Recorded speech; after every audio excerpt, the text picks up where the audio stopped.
வசனம் இவ்வாறாக சொல்லுகிறது, நித்திய கிருபையுடன் உனக்கு இறங்குவேன்.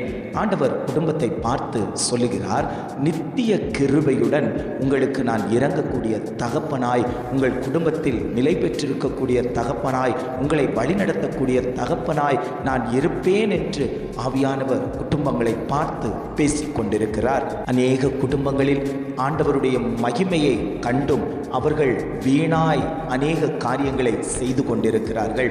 ஆண்டவர் எவ்வளவு நல்லவர் என்பதை ருசித்து பார்த்தும் பாதைகள் மாறி போகக்கூடிய குடும்பங்கள் உண்டு. தேவனை ஆராதிப்பதற்கு ஆலயத்திற்குள் கடந்து வந்து முழு மனதோடு தேவனை ஆராதித்துவிட்டு குடும்பங்களுக்குள் கடந்து போகும்போது தேவனை மறந்துவிடக்கூடிய குடும்பங்கள் உண்டு. ஆனால் ஒரு சில நபர்கள் தேவனை தன்னுடைய இருதயத்தில் முழு மனதோடு அவரை ஏற்றுக்கொண்டு, ஆண்டவரே என் குடும்பத்தில் உம்முடைய கிருபை இறங்கட்டும் என்று சொல்லி கேட்கக்கூடிய அநேக குடும்பங்களும் உண்டு.